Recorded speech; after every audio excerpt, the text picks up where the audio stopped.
আসসালামু আলাইকুম। পলিস কুকিং স্টুডিওতে আপনাদের সবাইকে স্বাগতম।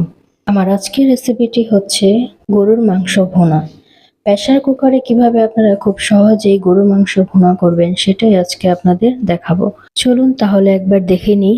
ভিডিওটি যদি আপনাদের ভালো লাগে তাহলে অবশ্যই একটা লাইক দিবেন। এখানে আমি প্রায় 1.5 কেজির মতো গরুর মাংস ধুয়ে ভালো করে পরিষ্কার করে নিয়েছি।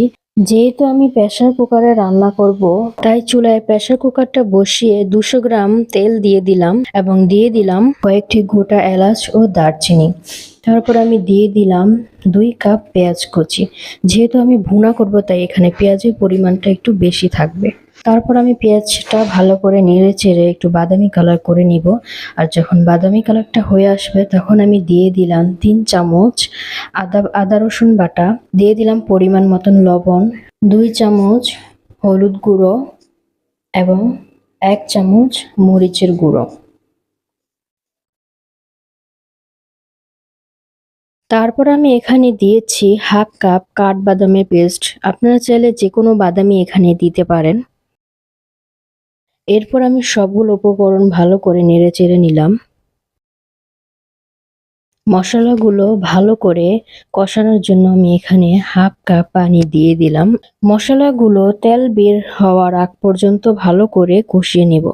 মশলাগুলো থেকে যখন তেলটা বের হয়ে আসবে, এই পর্যায়ে আমি ধুয়ে রাখা গরুর মাংসগুলো দিয়ে দিলাম। আজকের এই রেসিপিটি যদি আপনাদের ভালো লেগে থাকে তাহলে লাইক, কমেন্ট, শেয়ার এবং সাবস্ক্রাইব করে আমার পাশে থাকবেন এবং বেল আইকনটি বাজিয়ে দেবেন যাতে পরবর্তী ভিডিও সবার আগে আপনার কাছে পৌঁছায়।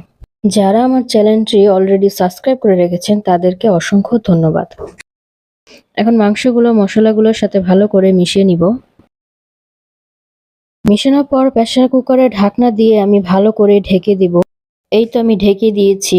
এখন 10-12 বার শিস বাজা আগ পর্যন্ত আমি মাংসগুলো রান্না করে নিব।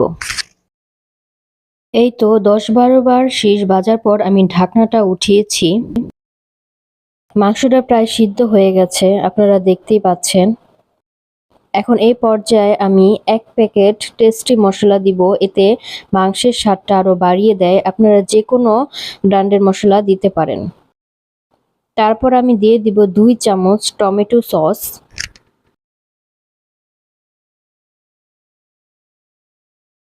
শেষ পর্যায়ে আমি আরেকটু ভালো করে মাংসটা রান্না করে নিব।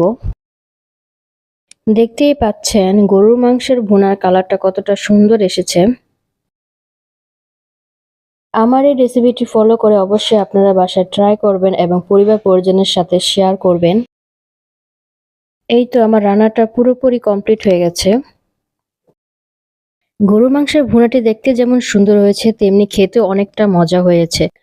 আমি আবারও বলছি, ভিডিওটি যদি ভালো লাগে তাহলে অবশ্যই একটা লাইক দিবেন এবং সাবস্ক্রাইব করে চ্যানেলের পাশে থাকবেন। এতক্ষণ ধরে ভিডিওটি দেখার জন্য আপনাদের অসংখ্য ধন্যবাদ। পরবর্তী ভিডিও দেখার জন্য আপনাদের আমন্ত্রণ রইল।